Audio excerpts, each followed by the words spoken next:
So, hello, beautiful souls, dear Ditch and Falcha. Hello, and welcome back to this amazing new podcast and series, Cauldron Conversations. Today, I am joined, and I'm so excited to introduce my guest, Sean Fitzpatrick. He is an Fitzgerald. amazing, yeah. How are you, Sean? Hi, welcome. Thank you so much for coming. Sean's an amazing Irish artist and author, and he's also an Irish folk practitioner. You can also check his amazing work out over there on Instagram, and I will also leave the link of his website below. So, without further ado, hi, Sean. How are you? Would you like to tell us excuse me, a little bit about yourself and maybe how you got started on your magical path? No problem. It's Fitzgerald, and Oh, everyone, sorry, Fitzpatrick. everyone, no, but everyone does Sorry that. about. And I used to get one I used to get before was, are you Jim Fitzpatrick's son? Are you related to Jim? And I'm like, no, it's Fitzgerald. It's a different name. But it happens like all the time, and Oh, you even get a letter saying blah blah blah, and it'll be Fitzpatrick, and so I right. So found it's this not name. just It's me. Fitz. Well, I apologize. I You're apologize grand, again. you're grand, you're grand, you're grand. Yeah. Sorry, I got distracted there. What was the question again there? Sorry, no problem. It was could you just tell us a little bit about yourself and how you got started on your magical path?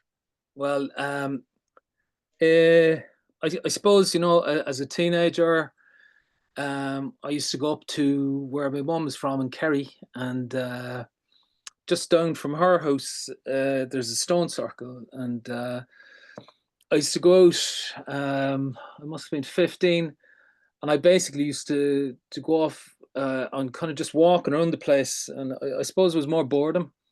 And Right. I came across this. It's called the Druid Circle by the local people, and I'd never seen it before. And I was going to where my mum's from for every summer, like, and so I started basically I was bored, and I started following the coastline around where we're from or where she's from, and I kept on like I was gone for probably about an hour walk, and then I was like, geez, how will I make my way back? And I kept on circling the coastline, and then I came up. It was like a bank, a grassy bank, and I started climbing up the bank, and then next thing I saw these standing stones, and then in the middle there was this round, like a boulder, kind of almost like an altar.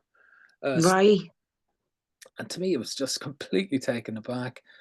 Uh, like I don't know, had I watched too many movies or whatever, but I was just like all these thoughts, and I was like, geez, what went on at this altar stone? And then I suppose with kind of Christianity kind of ruling the country and stuff, you kind of think, was this a sacrificial stone? Mm-hmm. I mean, a blood sacrificial kind of stone. Mm-hmm. I don't mean any other type of Yeah. kind of sacrifice, and so it really got me. It just kind of like I didn't know. Like even when I went back, I'm originally from Cork. When I went back down to Cork, and I was like, "Oh, do I tell this to my friends at school because it's kind of weird, of like, geez, there's this amazing place. Like it would be like it'd be like going to some sort of palace or temple, if you're in another Yeah. country." Yeah. I said, "Fuck it," I'd say it to them, and so anyway, we went down then that summer, a couple of months later, I suppose, and we said we'd check it out, and my two buddies were like, "Oh yeah, yeah, geez, wow," and I was like, "Geez," where you're kind of like, I'm not saying they Relieved. weren't impressed, but it was just like really struck a chord for me, and I became very interested in kind of older megalithic sites. Mm-hmm. And then from there, my interest went into a lot of like Ogham writing and Mm-hmm. text. So I'd start messing around with it, and like I think like you couldn't get like this is okay. So this is the mid 80s. You couldn't Mm-hmm. really get information. It was like Yeah. there was a um. I never liked calling people lady, but it was Lady Wild. Um, I think Lady, like I don't know anything about Lady Wild. Augusta Wild, that's her name. Right. I always feel like is that a kind of a colonialist kind of take when you're calling people ladies and lord, I'm not a fan. Yeah. Yeah. And but anyway, she had some writing on kind of older customs and superstitions, even herbs and stuff. And Right. to be honest with you, that was the only kind of book I could get my hands on. And then as I started getting older, to be like, onto 18, 19, we were obsessed. But like back then, we would have called it kind of like a Celtic identity rather than a Irish identity. Mm-hmm. So anything Celtic, like you were mentioning earlier there before we started about Crononis and stuff. So Yeah. it would have been one. But then as time went on, I very much linked more like the Dagda in with Crononis as being a very similar character. Like Mm-hmm. the Dagda has another name, and it's like it's Fairben, something that's very long. Like in the story, it's almost like saying the name, and it's almost like, not to dumb it down, but like Rumpelstiltskin. It's like Yeah. It's Fairben, long. something, something, something. But Fairben means like the horned man. So then you Right. can imagine the horned man. That automatically puts that kind of Cornonis type of figure into your head. And then I was reading, there's a theory, again, going back to what we were chatting about before recording, was the older image of Cernunnos on the cauldron in, is it Mm-hmm. Switzerland, wherever it's from. And Yeah. so there's an image of Cernunnos holding like a serpent, and he's got a torque and In the surrounded other hand. by animals and all that. And there's a theory that that's the Dagda, and the Dagda is this god of fertility. And like we know kind of Cernunnos as this kind of wild god, and we link the Dagda into a lot of that too. So I really kind of linked into the Dagda in that way. And then from the Dagda, I got to the Morrigan and the Bive and different kind of goddesses as well. And I just kind of liked, what would you say? To me, they weren't like, it was kind of something wilder about them. But when I say wild, like it's not kind of completely chaotic wild, as what some people mean when they say wild. But wild of like, it wasn't this structured, neat, and groomed kind of deity. Like, you know what I mean? There was Mm-hmm. just that a more, I suppose, organic or nature kind of linked Yeah. deity, you could say. Rawness, kind of. Yeah, yeah, rawness, yeah, and it's like, so for me, that is kind of like we say, oh, we're pagan, and pagan was kind of like, it was kind of like the way people say heathen, and it's like this. Mm-hmm. I think it was kind of, we were going for that kind of more of a kind of some sort of warrior biker kind of thing was going on. Maybe I'm not too sure, but then Yeah. after a while, like I suppose the art. Then I started drawing a lot of Celtic stuff, and then you start reading something like, oh, what do I want to draw? I just want to draw something cool. And then Mm-hmm. you have to read up, and you kind of go, well, what do I want to draw? And then the more you read up to maybe drawing, I started getting deeper and deeper into reading different books. And I suppose even not just books, but talking to different people, like, like even today now, I do voluntary work for like people well-being, and people in recovery, and we go hiking for AK, like into like forests and whatever. And today the conversation, like, we went very much into like the local conversations. Some of them are the best. Like, you just don't get it in books. But we started talking about fairy faith, and Right. one of the women was like, "Oh yeah, I want to be careful because I don't want to tell her old story, and I haven't got approval." But basically, the story went around a kind of a gist of like certain areas here that are linked to she or fairy paths, Mm-hmm. fairy circles, and where you have to be very respectful and Mm-hmm. stuff like so. Now her story, I'll tell it very loosely because it's hers to tell. Yeah, no And I problem. don't have permission or anything, but it's like it was very much based around like her father taking, we'll say, a piece of holly, actually, what it was, and brought it home. And then like her, was it her grandmother, just like that has like, where did you get that? And it kept on falling, and it kept on falling. Then another person there started telling a story about like a house that they believe, or sorry, a whole housing estate that they believe is haunted, and it was built on a fairy path. And like these stories go on and on. Like I've Yeah. worked with various fishermen from some of the islands, and they're like, their fairy faith is so much stronger. Like it's like in books, it's like, in the past the Irish used to believe, and whereas it's still there, you know, and it's It, like you still have people who are like that kind of like, load of old nonsense, but they're kind of a bit unsure, and they daren't kind of go or say to certain places. Mhm. I think, like, to go back to your question of discovering a path, I think it was that. It was like I wanted uh, to kind of find like an older sense. I know, like, again, in the 90s, 80s, I would have said the word Celtic. Mhm.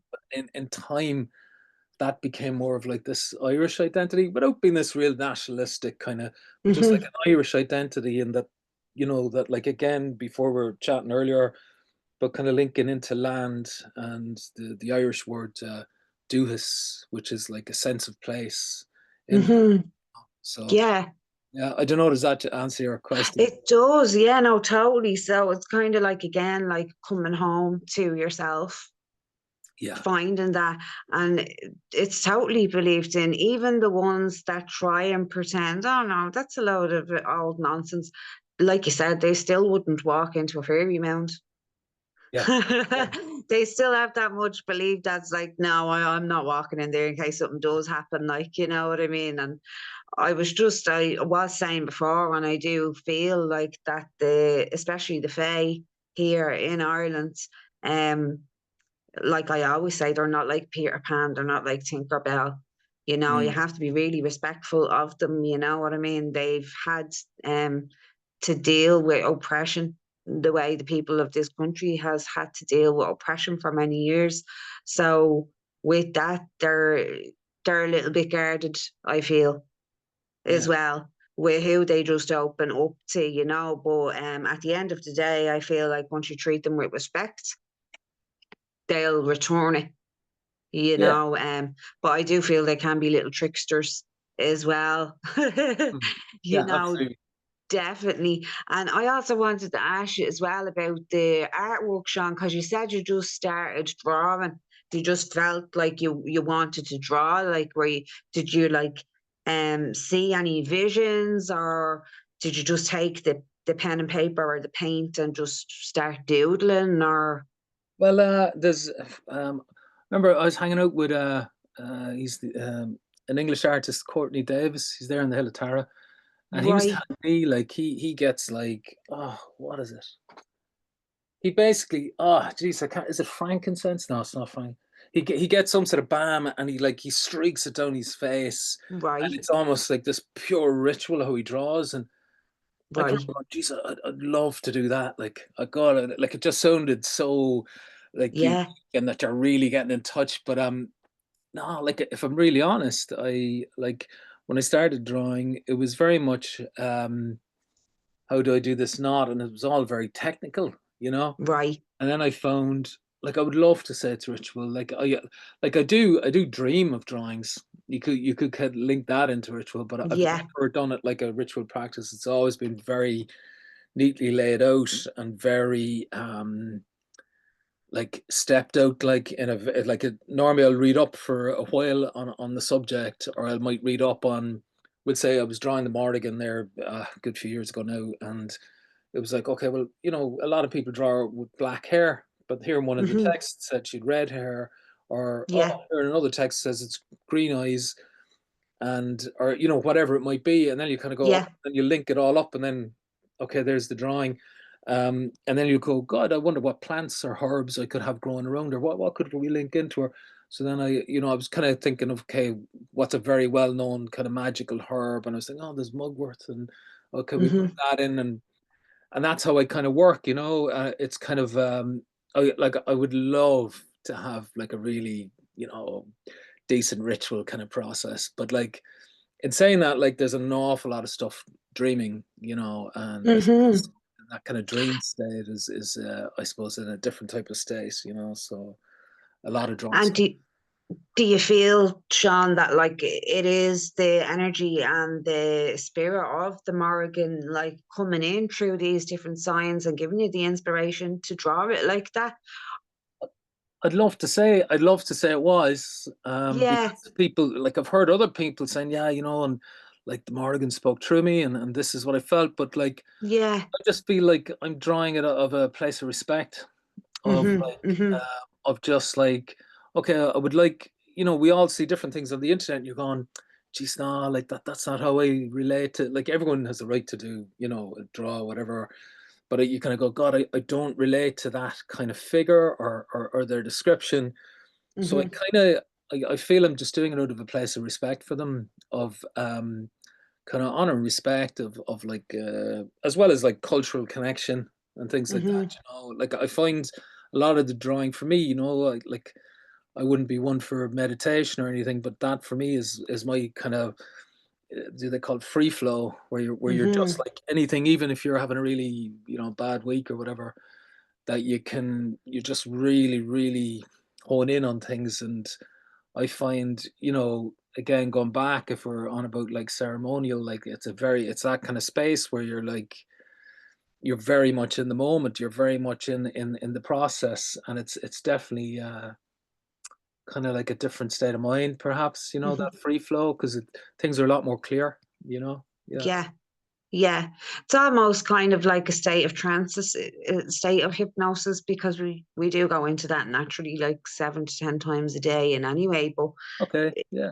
yeah, we do like I don't drive, but so I'm a passenger queen. I will someday, but I do know, say if you're driving and you're not really concentrating on the steps or where you're going, but you're there, you get to where Yeah. you're going. But Yeah. that's just because you're in a state of hypnosis, like, you know what I mean? You're in a hypnosis is a state of focus. And anyway, it's just literally a state of clear focus where you can really connect um with the subconscious and with Yeah. messages coming through. Yeah. So it's really powerful. And like you were saying there, Sean, as well, you started off drawing the knots because they are very technical, the Celtic knots. And like there's different ones, like the Dara knot, I can just think of off the top of my head.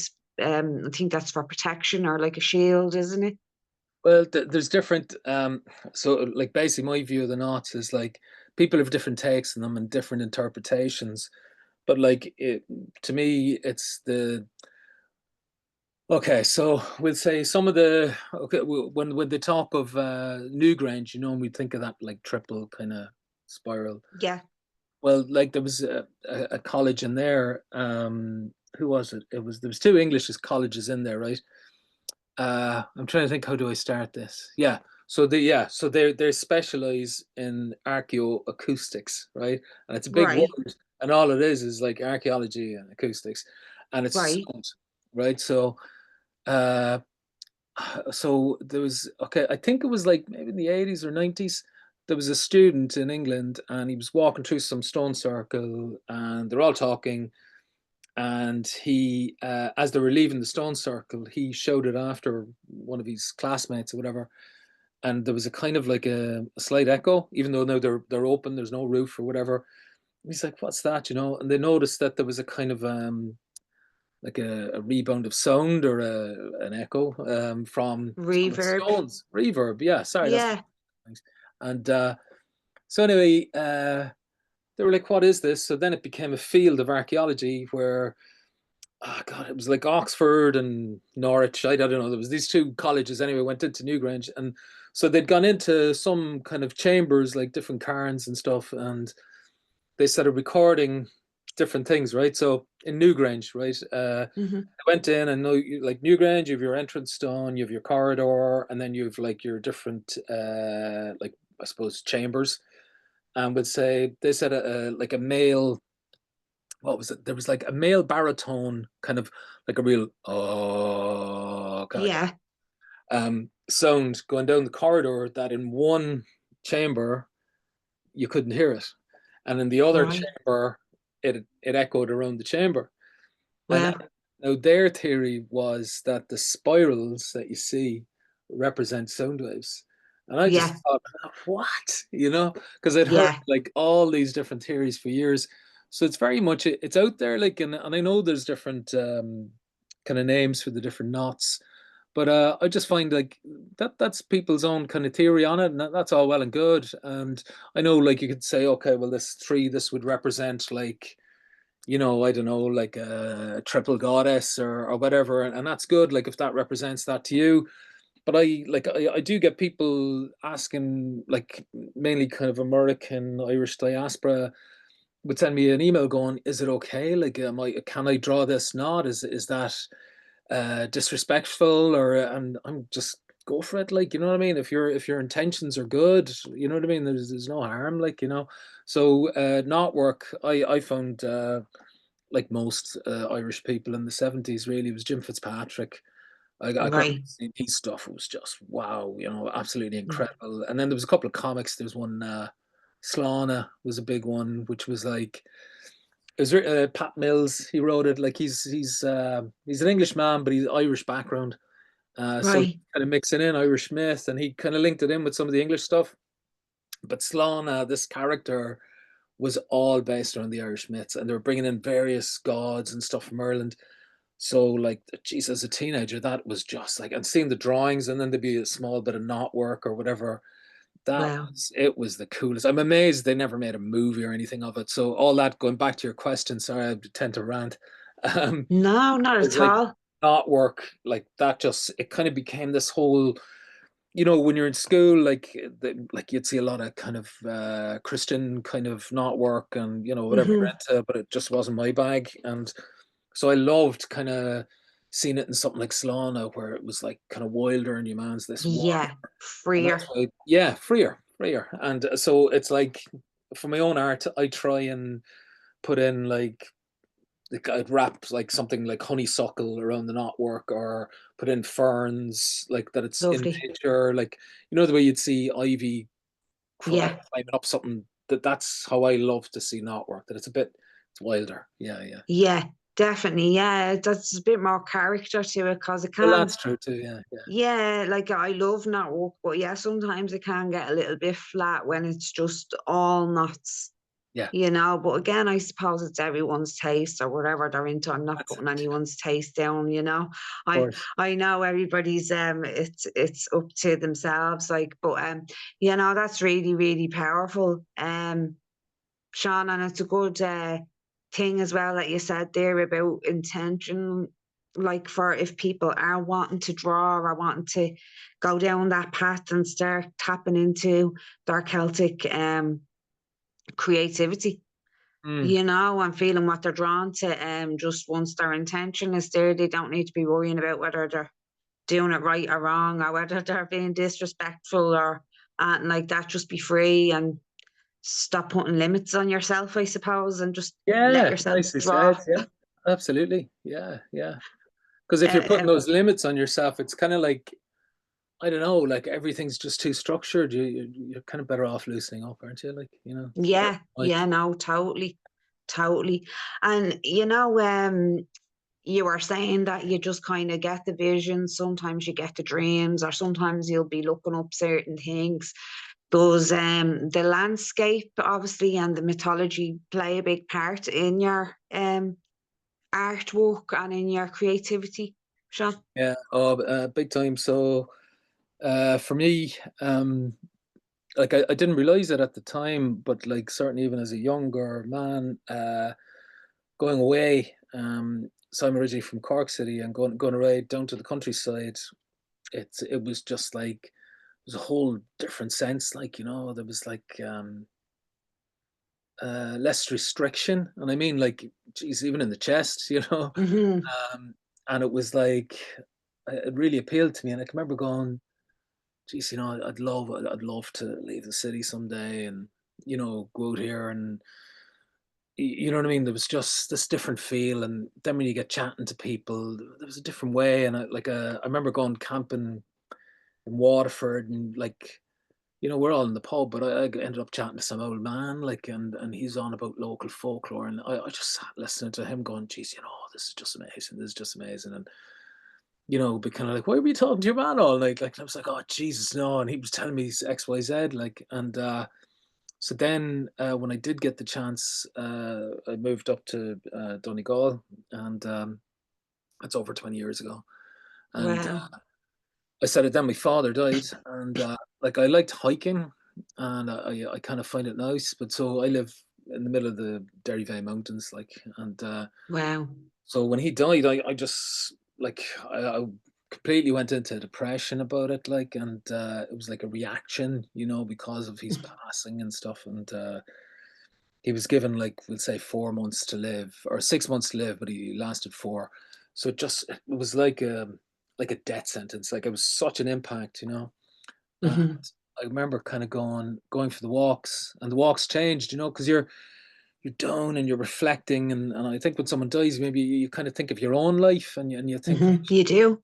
am I Yeah. doing, like, and so there was all that, and but then I started walking. I can remember walking up the hill, and sorry, up it's the Muckish Mountain up this way, and looking down on Tory Island, and it just looked really epic. Like, you're looking out at the ocean. There's this island, like some people call it sleeping giant, like it's in the shape of this figure kind of lying down, and it's sat in the water, and you're like, geez, that looks like, just very epic, very like legendary. And so I just said, like, all right, it's Tory. Like, geez, what's Tory? And you, like, growing up in Ireland, you might think of the Tory party in England or something. Hmm. It's Tory. It's Tor, like tower, re king, the king. Tower for the king. Yeah. And you start kind of going, geez, these names. And so then I went down a whole, like, so the area I live is Clock Keoneely, and I went in. It's like Claws Stone Keown. It's head of the stone of Macaneely, and that goes into folklore, and you're breaking down the names of all these different places. So I started doing maps, is what I started doing, and I started reassessing. I was doing a lot of artwork for kind of bands and music and stuff, and I just wanted to change that. I was kind of going, I have to do something that really, really speaks to me. And so I started doing maps, and I was volunteering down in a local youth club. And a guy down there was saying, geez, this map is brilliant. I had all the old Irish names of the area, and I had the whole thing linked into folklore and mythology of the area Wow. and the place names. And he said, you should hang that up. And I was like, in my own ignorance, I was like, sure, why would teenagers do that? Have no interest in this. He was like, no, not at all. Like, So I hung it up on the wall, and it got stolen. And then I went back, and I was like, geez, it got stolen like that. And then I kind of reassessed. I was like, geez, that's amazing. Someone stole this. Now, again, it wasn't the original, like, but it was Right. just Okay. on the It wall. You're wasn't the going, original. for someone to steal your work, like, Yeah. they're really admiring your work, like, and Def you Definitely. kind of rethink these things, and you're going, Jesus, that, like, they could have got caught, and to get, to put in that element of danger to take your work, like, that's incredible. So yeah, isn't it? Like, it's like, Crazy. wow, you They seen have it and they're to, like, I have to have that. I isn't don't it? care right now if Yeah. I even get caught, but that needs to be. I'd say they're probably still looking at it, Sean. It's hanging up over their mantelpiece in the sitting room. Isn't it? Sometimes, I suppose it's all perspective, like, sometimes you can look at things very negatively, and like, they stole my work, oh jeez, and you're all really angry. And but then when you kind of change it around, you're kind of going, geez, not at all. Like, that's like a compliment. And Totally. yeah, but again, Yeah. all that links into land. And the first book I did, well, it was actually so the first book I was involved with two other writers, and it was called Lunabua. That was very much linked in with the local folklore, which links into the land. The next book I did Right. was The Last Battle of Moytura, and that very much linked in with, like, from Leitrim to Sligo to Donegal to Yeah. Ulster, back down again to Meath, and you're going all over the country, and it's like, it just shows you, like, it's so, like, even, when we go on about land. So here, the mountain here, it's muckish, and muckish means, it's like muck, it's like pig, or you could say boar. Mhm. And muckish, it's the pig's back, and the mountain is like shaped like a pig. Like pig's back. Yeah. And then on top of that, there's a cairn on it right now. It's Neolithic, and Right. it's called Mask and Maeve's Dish. Right. And it's like, really, it's this stone cairn, like, uh, what is it? It's like, I don't know how high it is. It's quite high. You can see it from all different angles from the mountain. And this was obviously done Neolithic, but it's known as Maeve's cairn, the goddess Maeve. That, like, Yeah. it's The almost like fairy a queen. worship. Yeah, and it's a Yeah. worship of Maeve, and you're going, Right. all this is in our landscape. You know what I mean? It's just your perspective. It's just your mindset, and if you want to see it or not, like, you know. I totally agree with you, Sean. Like this, and this, and I meant this land is so ancient. Yeah, That's what I meant to say there. It is so ancient, and like you said, the cairns. Like, how long are they there? How long is the walls that's in the middle of forests there? When, mm, like, what was there before them?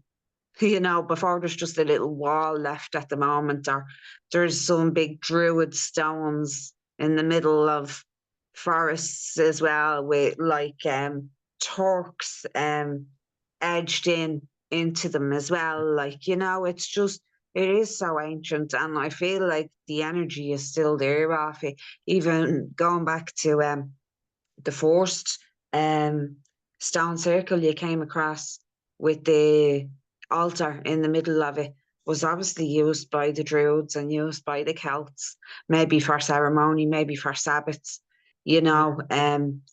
Maybe there was a bit of chickens sacrificed there. You wouldn't know, but at the end of the day, it was given and receiving. You know, it was in flow with the land. You yeah. know, and Well, like, everything. no, sorry, go on. I'm interrupting you. I Go was ahead. just going to say everything was used of it. Like, even if there was a bit of blood used for sacrifice, the animal would be then eaten or whatever it was. You know what I mean? So nothing was wasted. Yeah. You know. I was reading this thing. There's a folklorist around here called Sean O'Hahy, and so how would I start this? So there's a stone circle. It's on your way to Derry in Donegal. It's called Baltony Stone Circle. Right. Baltony representing Balchina, the time, or Beltane, and Beltania. so it's like there's the sun hits a certain stone at Baltony at that time, and then there's like a standing stone on its own outside of the circle. Right. In folklore, they said this is the sacrificial stone. This is where they would always say a man was tied or chained, is actually the wording, and he would be sacrificed, killed on the stone, and they call it the bloodstone, right? And Mm-hmm. I thought, wow, and a lot of people go, no, like because you know they're kind of, we weren't sacrificing people, that is like Christian propaganda saying that Mm-hmm. there were barbarians or whatever kind of words you want to use. And so then I was looking at this bit of folklore by Sean O'Hahy, and so only about like 100 years ago, we were bloodletting cattle at Baltina, right? So just going into May, you would bloodlet where the cattle survives, like a lot of kind of different countries would have done in the past. So you'd bloodlet, blood comes out, and then they would throw the blood along the fields. Now that is like still in tradition today. When you think of agriculture, they've bone meal, so it's like Mm-hmm. blood, bone, and then Mm-hmm. you're spreading it like agricultural feed. Whereas this is almost like, okay, all we have is this cattle. You know, the cattle, of course, back then was like it was all about how many cattle you had. Of Mm-hmm. this was your wealth, I suppose. So you're getting the blood, spreading it on. Okay, we could look at, oh, it's fertilizer, it's whatever, but that is almost to me like your sacrifice. So I would put forth the kind of idea, a balcony stone circle rather than some guy chained on the standing stone and being sacrificed. It quite possibly could have been just throwing blood on the stone as a like a sacrifice to the sun, you know, because the sun is hitting down, hitting your stone here, and then the sun, it's like it's respect, you know. um Totally. We have the sun god log Lugh that we Hello. have linked in with Yeah. the Celtic mythology. And I know as well, because we know that the Norse mythology is quite intertwined with Celtic mythology because of how long the Vikings settled here. Sure, they even named Dublin Dublin, which means black pool, like, you know. Mm. And I know a lot in the Norse in the Norse paganism back in the old days, um, every couple of years there'd be a sacrifice, and there'd be so many animals, there'd be so many this, so many that. But when it came to the humans, there wasn't too much human sacrifice. I feel like that was more if one of the chieftains or the kings or queens, one of them died, one of their slaves was honoured to go and serve them in the afterlife. So therefore they kind of sacrificed themselves, and it would be an honour and be a privilege. So again, like I think sometimes when people are looking at mythology or looking at all West, like, oh my God, sacrifice, but it's not that long ago, like that are we were, our ancestors was doing that. I think we need to get not with sacrificing, but more in touch with the land, with nature, with getting your hands dirty, with using every part of an animal. You know, like if it came to it, I don't know how to like hunt, but if I had to, I would definitely, and I would respect the animal, and I'd give thanks to it, and I'd give thanks to the land, and I'd use every bit of it. You know what I mean? So I think the respecter maybe is the thing as well that's starting to kind of go, and we're just getting so used to this pre-packaged life. You know what I mean? When it's like good to get out into nature and feel a bit of bleeding cold, feel a bit of warmth, feel a little bit uncomfortable, you know, feel whatever it is, feel the trees, hug the All your trees. senses, like, yeah, all the different Yeah, senses. you know, and then like go back to your house, but like getting stuck in the four walls all the time Mm. and like getting used to everything coming perfectly packaged it is moving us further away from, like you said, connecting with the old ways. Like Absolutely. do you practice or connect with the Celtic Wheel of the Year at all, Sean? I do, but just to go back to what you were saying, sorry to, Sorry. it's just about ritual. Have you ever gone into the National Museum? They have a permanent exhibition on ritual in kingship, and it's the Bog Body exhibition. Yeah, I have And like, seen it. Yeah. the ritual was there, and it's like a lot of it was very much, I suppose, I don't know, I don't want to go too gruesome, but like we'll say they would cut somebody's nipple off, and you'd think you'd link that into like almost like a breastfeeding mother. So there was very much into like this land worship. And then to go Hmm. back to what did you say? Oh, about Lu and sun god and stuff. So Lu, Hmm. very much there's a god of light, and it's one thing you'll always see on the internet is like, no, there was sun god, it's god of light. But like really the real goddesses we had was Grian and Anya, and Hmm. Anya was the summer sun, and Grian was the winter. The And winter. to me it was like the sun really would have been such like, you know, there's the whole thing of like the sun entering New Granger, a lot of these passage tombs, like there's the whole thinking that it was almost like a, On the solstice. yeah, and that it's like the sun is representing fertility. And it's like Mhm. when you think of like the winter solstice, like winter, you might not survive, your family might not survive. So the importance of the sun coming in was I, you know, we can't imagine. So like I would imagine to witness these, like it's still incredible to witness, but would have been just something else. Like, you know, I can't imagine, you know, like I've gone up going back to actually that stone circle in Kerry. I went there in the winter solstice because I was convinced it was going to hit the main altar stone. So I Yeah. went down, there's no one else there, and there's trees. So the person who owns the land, that's why I'm not saying the name of the stone circle. Hmm. It's who owns trees. The trees are growing up so high, the sun isn't hitting the. But like I'm convinced it would have hit the The middle. middle, but the tree is overshadowing it, and you're like, that, you know.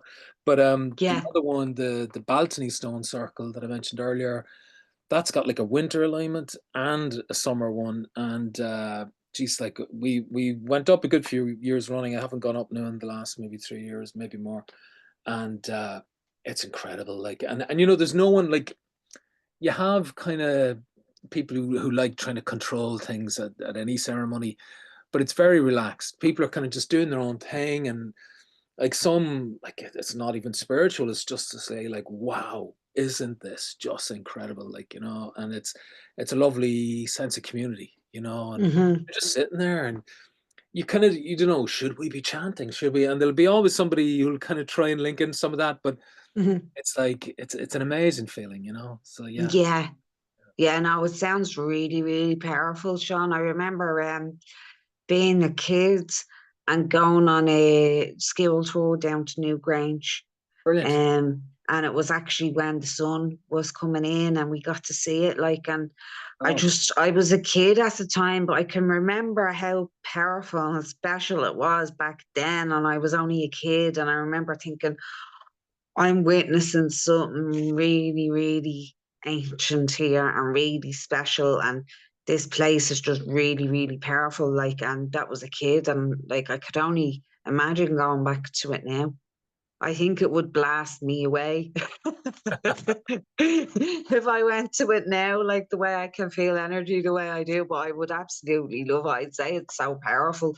And like you said, probably when people are there, they're getting so many different things. Some of them is like, maybe we should be doing this, maybe we should be doing that. And maybe they have done that as well in past lives. What's not to say that they weren't at these circles celebrating hundreds of years ago for Beltane or whatever Sabbath or season is coming in on the wheel of the very year. true.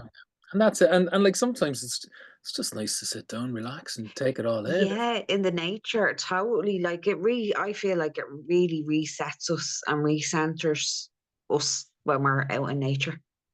Completely agree. Yeah. You know, we do have so many distractions these days with light pollution, with the EMFs coming off the Wi-Fi, off the phones, off everything. Like I haven't really got on a bus lately. I try and walk everywhere because I don't like being cooped in or anything like that. But I remember ages ago getting on a bus and sitting down, and everybody was on their phones. Nearly everybody on the bottom of the bus was on their phone.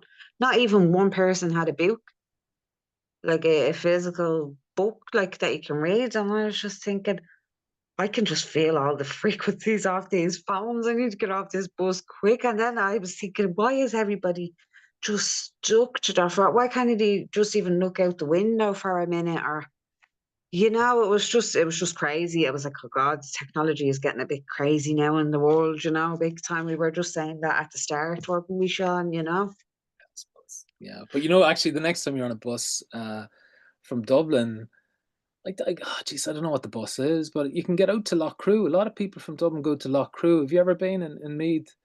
It's like Needed, probably when I was a bit younger, Sean. I haven't went up that far now in a while to, or down that that is way. buried. That's an alignment as well. There, if you ever wanted to just jump on a bus there, or like in Dublin, you do have like Jesus, I couldn't tell you. It's not a number of a bus. It's like it's probably actually whatever the name of the area is. Yeah, But yeah, yeah, you can get out there like easy enough. Like I know a lot of people go up even to the Hill of Tara from Dublin quite a bit too. yeah, they do. Yeah, that's it. Yeah, no, I'd like to go down and like, um, f- doing a little adventure myself, with my partner to get him to drive. But we are going to be going up to Donegal this year for our little holiday with the daughter, Brilliant. and yeah, I'm really looking forward to it. I went up to the North Coast there for the first time Yeah. last year with himself, and I just couldn't get over how breathtaking, how ancient, how beautiful that part of the country is. It's just, I know everybody says it about that part of the country, but it's not until you go up and actually see it and feel it and smell that fresh air that you're like, oh my God, this is just, it's like a picture, a postcard I agree almost. with you. Yeah, I agree with you. Yeah. It's It's and it it's to find sometimes these hidden places, isn't it? It's like that kind of wilder places, like I'm always curious. There's like I've never been, but like is there like a route when you go from Dublin up to the Dublin Mountains and there's some dolmen on the way and it's meant to get quite wild? I don't know, do you go by sorry, I'm telling you something that I have no information on. Do you go no, and kill maybe? And you're kind of making your way out that way? And I there's a was watching a couple. guy on YouTube kind of doing it one day, and I was like, "Geez, that looks incredible!" Yeah, there's a couple, like, because you can go up to obviously the Hellfire Club. That's Oh actually where I yeah, done my first camp. I remember when I was camping first, I was brilliant. like, here, if I'm going to camp anywhere, I'll camp up here. If I'm going to die, it'll be at the Hellfire Club, all the stories we were told growing up, Yeah, like, you yeah, know what I mean? But it was actually, no, it wasn't in the Hellfire Club, it was in the forest, like, but it brilliant. was grand. But yeah, you can get up to the Hellfire Club, and then I'm nearly sure from there you can walk to Ticknock. I'm nearly sure the Ticknock Forest is linked up with the Hellfire Club as well. Okay. And there's like a fairy ring or something around in Ticknock as well, a fairy fort or something. And then I'm nearly sure there's another path, and then that leads to the Wicklow Way, Oh down to the wow. Wicklow Way. So yeah, I'm not quite sure which one it is, Sean, but I know that there's a few of them that links up there, and it's stunning. There's even one of them. I'm nearly sure it might be the one nearer to Ticknock, and it has an old cairn up there, and it also has old mining tunnels from when they used to do mining Oh back wow. Right. back in the day. Yeah, they still have them up there. Like so, yeah. There's just like you said, so much ancient history. Um, All over the place, isn't it? all over the place, stumbling all over. Like your feet, or Newgrange alone is what, like 700 years, I think, older than the Yeah. pyramids. You know what I mean? So like it is really, really ancient land, and they say don't explore everywhere else until you've explored your own land That's it. first. And again, like I was out when was it? About 2 weeks ago, I was out in Tala and in Jobstown, and like the Right, old name of the area, it was like, oh, I can't remember now. It was like Rath something, like, so the fort of whatever. Then you're going down.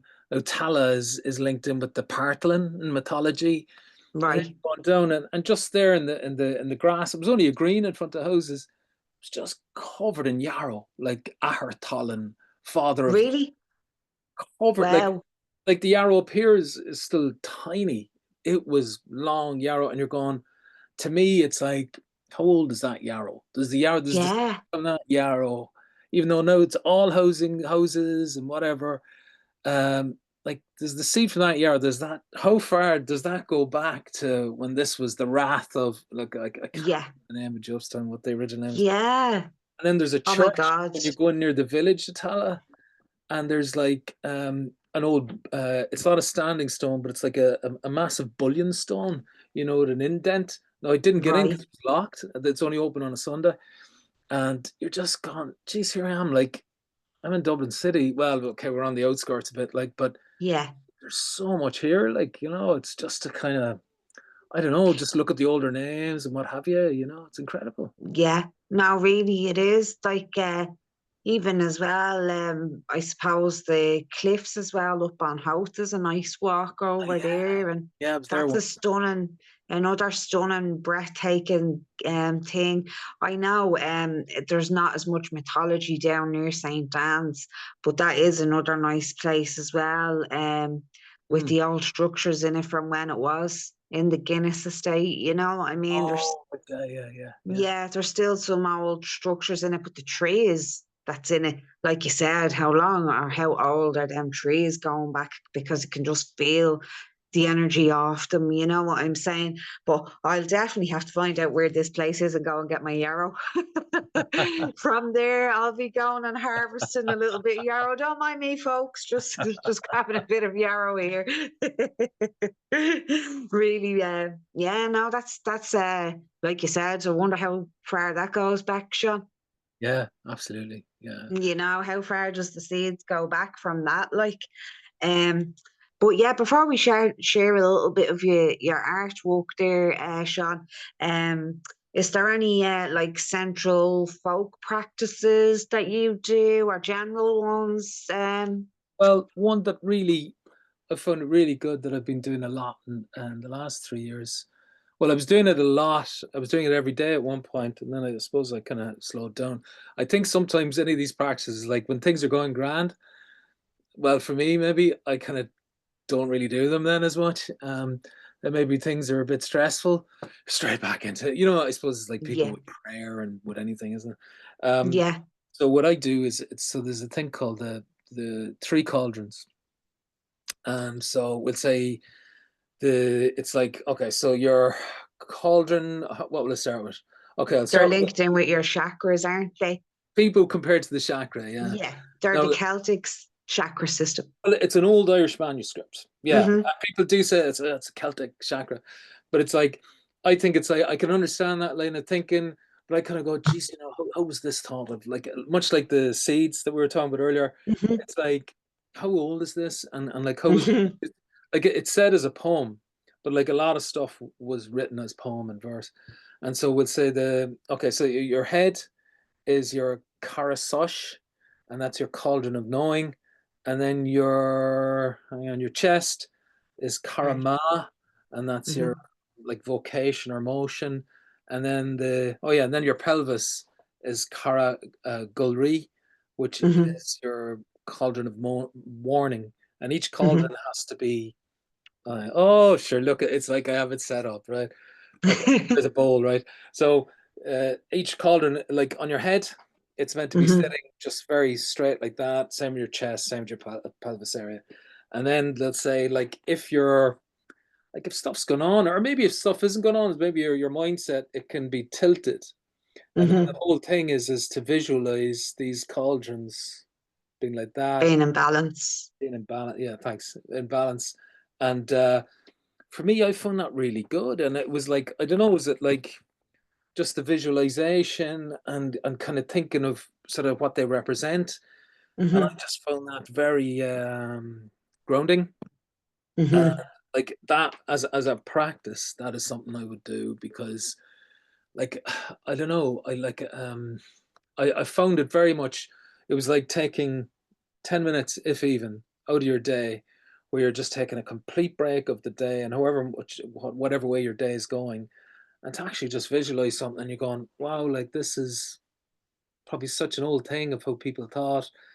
And it just, even that kind of can be very empowering, like that this is an older practice which people did, Mm-hmm. which gives you grounding then, and gives you that, again, back to the Irish word, duhus, like that sense of place, and where you feel very firmly rooted and even stronger, so yeah, the Yeah. three cauldrons is one I would use. Yeah, yeah. Wow. Yeah, that's very powerful. Thanks for sharing that, Sean. And again, if anybody's feeling drawn to that, go and have a little look up of the cauldrons and even just employ Sean's technique there of visualizing them being in balance, because that's a great way of keeping all of your energy centers in balance. As well, I suppose you could kind of look at another layer of them as the mind, the body, and the soul as well. Yeah, yeah. Even though it doesn't really say that, you could like look at that as another layer. And it's Um, whatever works for you, isn't it? Like, it's whatever works. That's it, yeah, Sean. It's whatever works for anyone. But getting tips and tricks is always helpful as well. No matter where you are on your path, if you're at the start of it, if you're deep into it, it's always good to keep learning and growing and expanding, especially if they're helpful. yeah. Tips and tricks, you know what I mean? But yeah, I definitely like to share a little bit of one of your artworks there for a minute, Sean, and you could have a little talk about one of them there for a moment, if that's Lovely, all yeah. right. Oh, Yeah, let's I'm just. work on a podcast now, Hazel.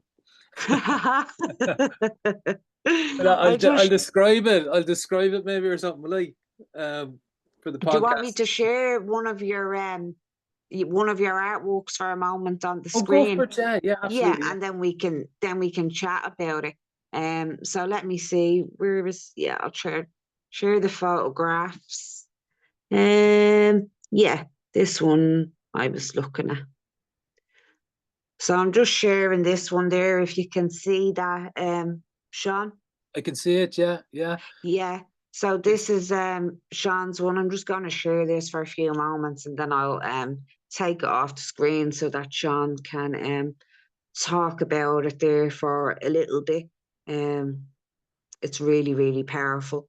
Again, we have another cairn. Is that a cairn behind them? it's Sorry. Carnty at Loch Crew where we were just talking about there on the. Oh, So it wow. all links Yeah. Oh, into our conversation. Yeah. So well, it's the Kalia, and of course Kalia is it's the original word for witch.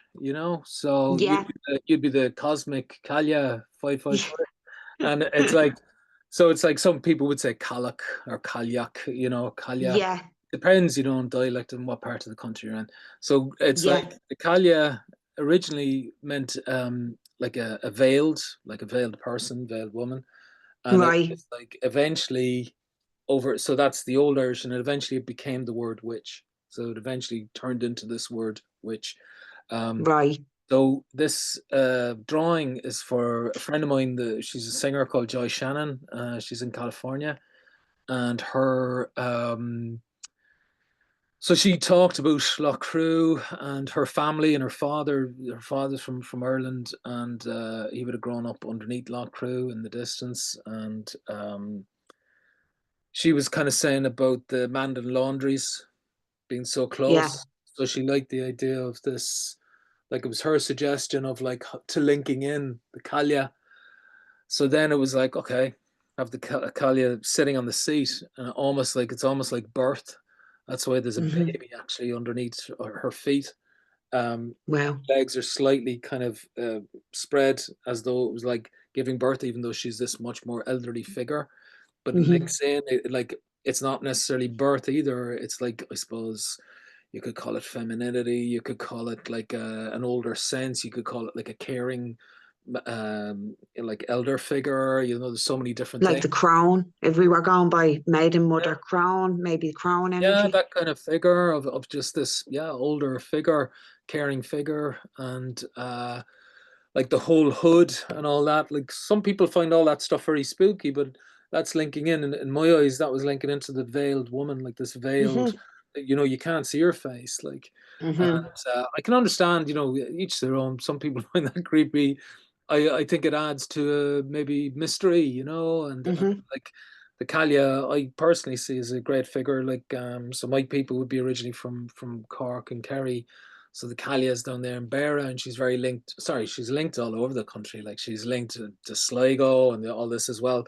But in Cork, there's it's like a stone, and it's like a shape of a side profile of a woman looking out to sea, and Right. this is known as the Kalia stone. Like, and Well.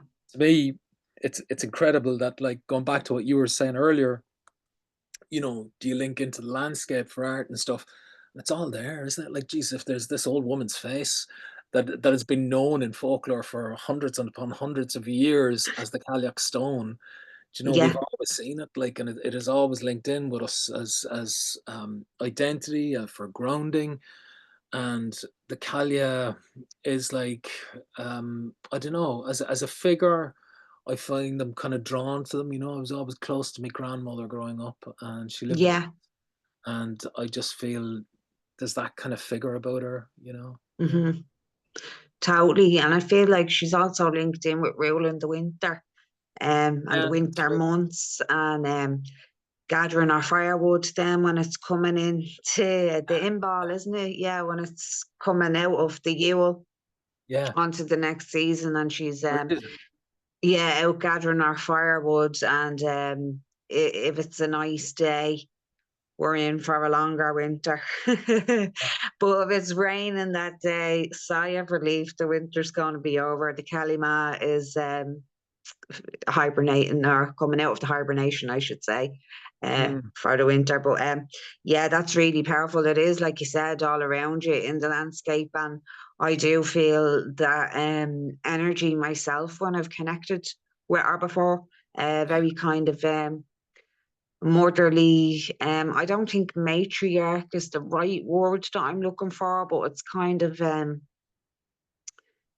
yeah, kind of the crown energy, like Yeah, wisdom, but also nurturing there as well, you know. I agree with you. Yeah, and just deep reverence, like for the land. Definitely like another custodian for the land, the Calais and the Calais, Calais.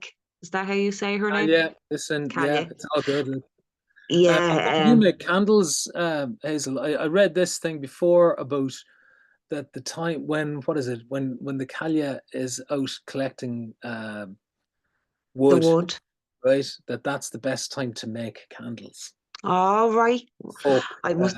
tradition. Yeah, yeah. Yeah, I must actually. Do you know? It'll inspire me. I'll make up a special one related to the calic, Oh, and lovely. I'll call a whole candle, and I'll actually like figure out what herbs and stuff is linked in with her Brilliant. as well, and I'll Yeah. definitely do that to honor her for that time of the year.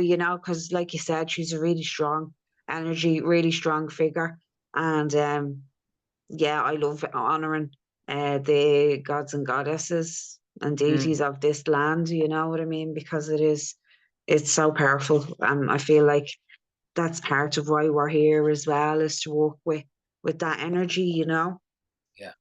If you had a bit of advice, Sean, for somebody maybe to offer to somebody that's feeling calls to like start a magical creative path, but they don't know where to start.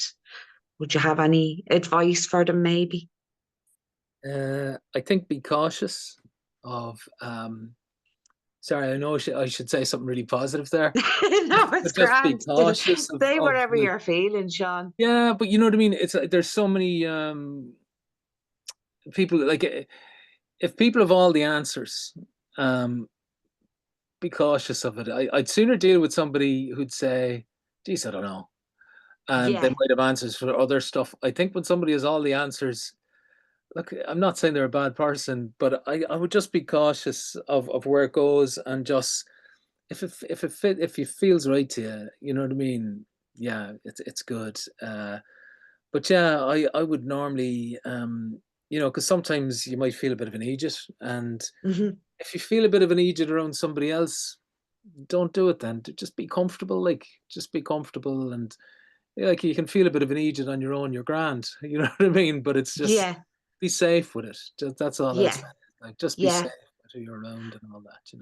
Yeah, no, that's great. And that's a great bit of advice to give them, Sean, because like as we know, not everybody has great intentions out in the world either, you know what I Yeah. mean? And like you said, we do always have the answers within ourselves. And anyway, like it's good to get a bit of confirmation here and there. But like you said, not everyone knows everything.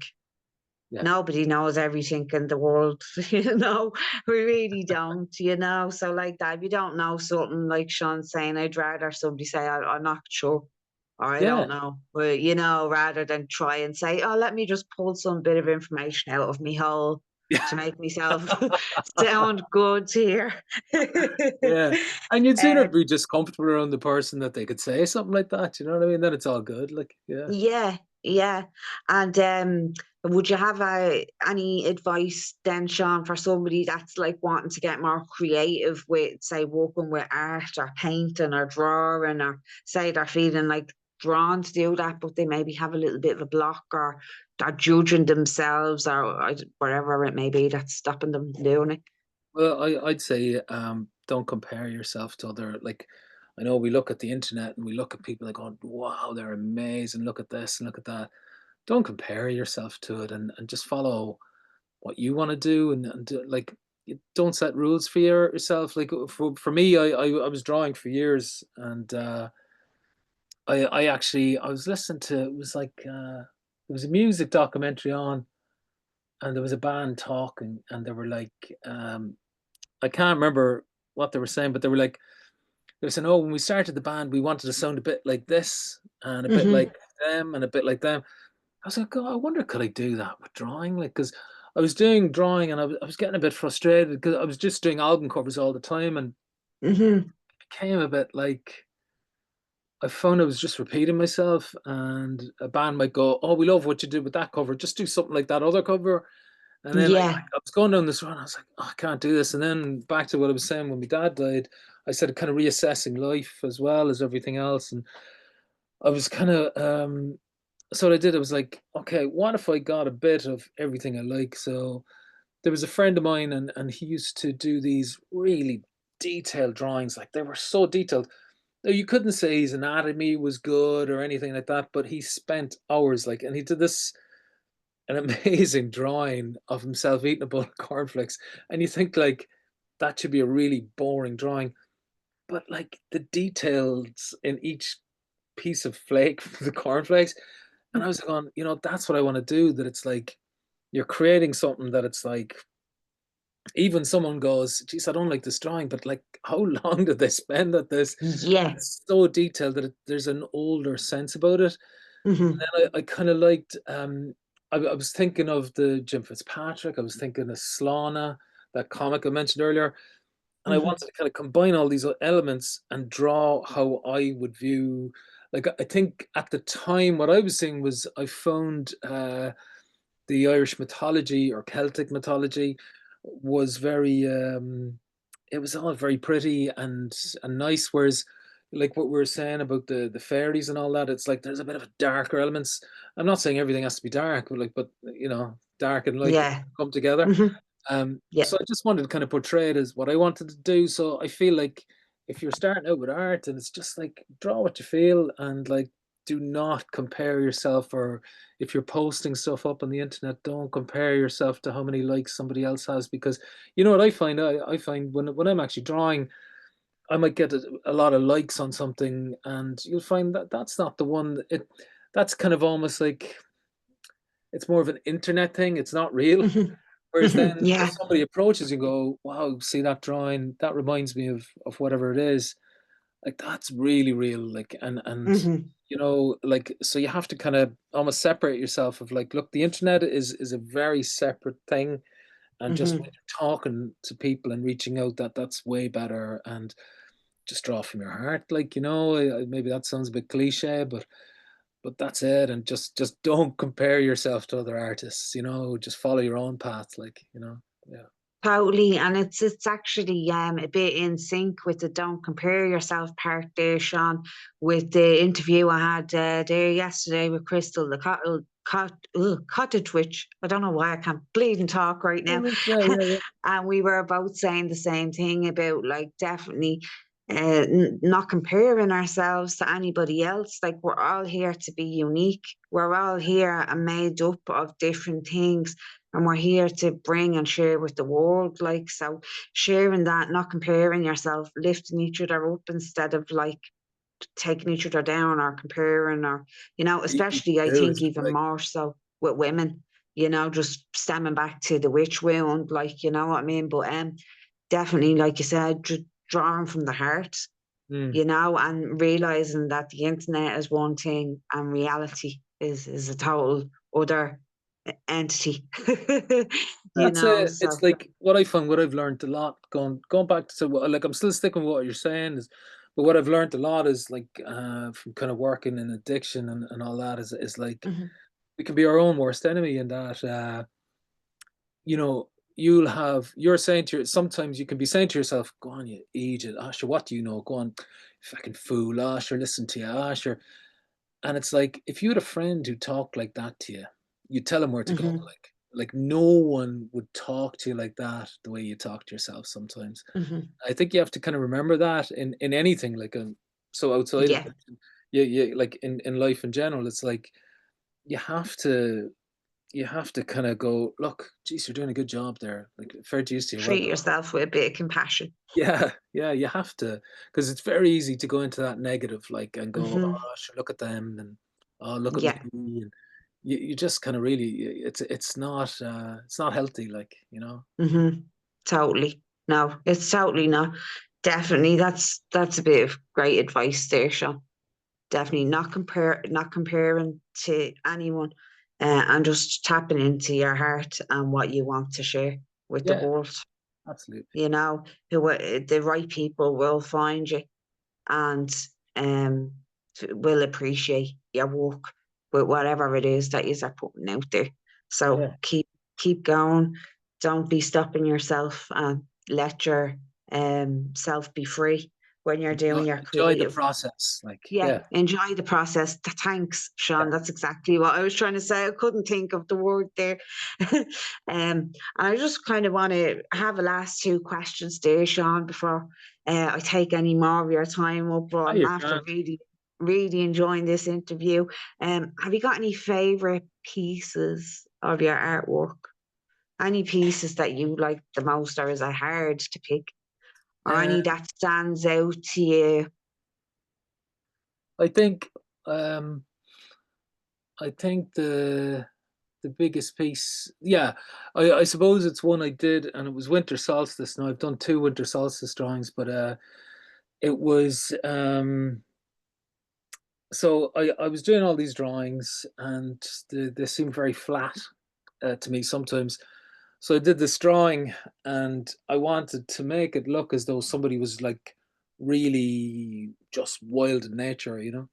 Mm-hmm. So they're naked, but you can't see anything, so it's all very safe. And it's Yeah. like, and to be honest, you wouldn't be too sure, is that a man or is it a woman? And so it's like, then their eyes are like, I've left the pupils white, right? And I was trying to present this really trans state, like of like that they're just in this trance, but like not in trance, like that they're it's like what would you say, that they're just, I was trying to make that they're in tune with what everything's around them, and I have an ohm stone next to them, and they're like, there's a deer by them, and then there's an artwork going around them, and to me I was really going away from anything because it wasn't coming from what I was saying earlier. Is normally I read up in mythology and all this, and I was just, I wanted to just present this kind of wilder looking figure, you know. Mm-hmm. And anyway, there was an exhibition, and it was a group exhibition of artists, and I put up the drawing, and this woman passed and went, "Oh, that's so creepy. They've no, their the eyes, their pupils are white, you know." And I was like, "Oh, geez, you know, that's not what I was trying to convey." And then somebody else later on was like, "Oh, that's so dark." Like, and I was going, you know, where you're going, wow. And then this one person went up, and they went, "Oh, wow, they're like really in this trance." And I was like, yes. And because, you know, like, you know, and I found it was like, going back to what we were saying earlier, it's like you just want, if it's just that one person who really sees what you're trying to do, that's what it, everybody doesn't have to like it, you know. And it's just Mm-hmm. like, you know, really in one way that people, that they're creeped out by it, sure, that's good too. They're taking notice of it. But It's like, I activating loved, them. you know, sorry, Yeah. go on. Yeah, yeah, I was just going to say, Sean, it's probably like activating or sparking a part of them that they need to work on. You maybe. know what I mean? I Because never like thought of it like that. if it's evoking that much of a strong sense in you, Yeah. you know, like good or bad, but you know, at the end of the day, it's a drawing and it's done amazing. Like you were saying there earlier about the Kellogg's, Oh the yeah, cereal one. yeah, yeah, yeah, Now you can see the work and the craftsmanship. That's yeah. the word.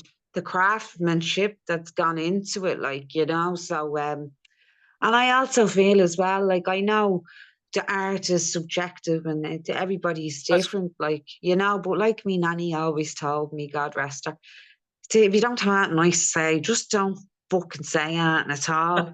You know, yeah, especially when it comes that to could be good somebody's, advice. Yeah, yeah, when it comes to somebody's creative work as well, you know, we're only after talking about what it takes to put yourself out into the world and to drawing from the heart, getting all these downloads. You know, that's not easy either. So if we can have a little bit more niceness in the world, a bit more encouragements, you know, a little bit more decorum. If you don't like something, maybe just keep that to yourself. The whole world doesn't need to know. You know, really, I know we are in the age of Aquarius and everybody has a voice right now, and that's amazing. Don't get me wrong, I'm Aquarius, like that is my son. Um, but yeah, definitely just coming from the heart, giving yeah, people a bit of encouragement and not putting them down too much, you know, like if you're not liking something. And also, again, just having a little think and a reflection. If something's sparking that much of an emotion or a reaction in you, well then maybe that's something you should have a little look at, you yeah. know. I like that actually. Yeah, I never thought of it like that before. Yeah, Definitely, especially if you're on your journey of self-improvement, you know what I mean, and growth. Of course, you're going to take some time for self-reflection and mirrors and triggers, you know, because as Earth and this Earth skill, we have to keep redoing patterns until we learn the lesson. Like so, Yeah. You know, definitely if it's triggering that much of a sense in you, definitely maybe it's something to look at and explore. As I'm Mm. always saying, and anyway, Sean, in the podcast, that the shadow side holds a lot of power. You know what I mean? A lot of it is repressed emotion from society, from conditioning, from whatever it may be. Like, but it does hold a lot of power. It holds a lot of creativity as well. You know, so facing the fears. Yeah. But is there anything you're working on there at the moment that you could tell us about, Sean, to wrap it up? Any little Well, breadcrumbs you can leave us with? the breadcrumb is a biggie. Like it's because I haven't posted about it yet. Right. I have a Well, book. you don't have to say too much now, Sean, if you don't want it. You can just Oh no, give it's us a good. little I won't say who clip. the publisher is yet because it's huge to me. But you have a book coming out about Well, the book basically rituals around the season of the year, Irish rituals. well, Um, love it. Around the Celtic Wheel of the Year, yeah. yeah, so every one basically is like a link to every whatever deity, Hmm. tradition. Plants is another thing, and Hmm. to me, it's kind of like you know those kind of books you wanted to read when you were a teenager that are like just Yeah, about the Irish stuff. Like, so that's yeah. what I went with. Yeah, so that's what's coming out. It's Wow, really heavily illustrated. It's like over 500 pages. wow, wow. Massive. I've been working on it for a few years now. Like, yeah, yeah. Wow. Oh, I can't wait for that to come out, Sean. I'm definitely I'll going to let you have a know. look Don't worry. Yeah, yeah. and get that. And can you mention what them other two books, was it two or three books that you wrote before, Oh Sean? yeah. So I've done Luna Bua. I have to get that reprinted. It's on Amazon. I know people aren't fans of Amazon, but it's on there. Yeah. And I how do have I to get. spell that there, Sean? Oh, sorry, Luna, is it? Moytura, is it or? Your books there. What was the first one? Luna? Oh, the first Luna Bua. It's like Luna. victory is what that means. But it's like so it's Lu Lugh and Na and Bua is Bua. Yeah. And then the other one is the last battle of Moytura.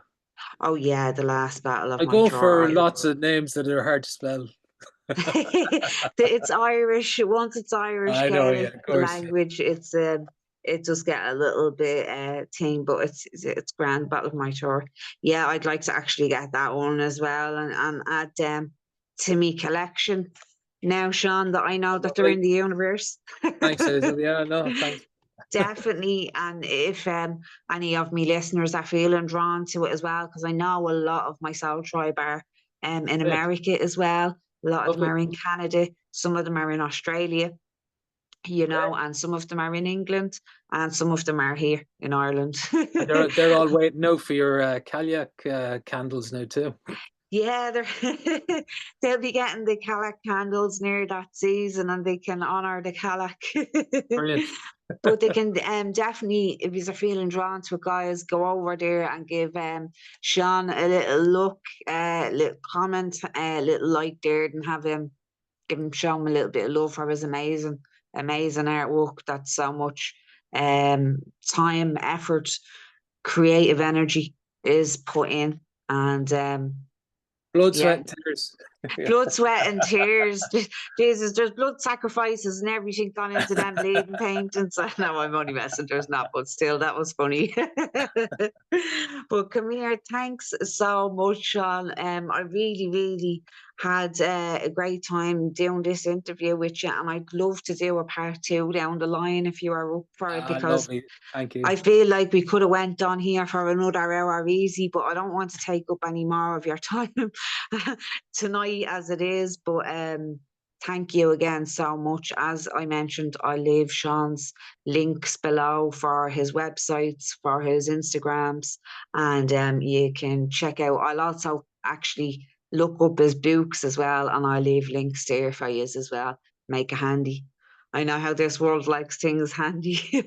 So I'll do that. But I'm going to just thank Sean again for joining me. And thanks to me listeners, beautiful, magical beings, witches, wizards, and magical beings. I'm sorry, I can't talk now. I will be back soon for another episode. So keep your eyes peeled. And thank you, Gourmet and Mahagut. Slang of all. Bye for now. Thank All you, right. guys. Thank you.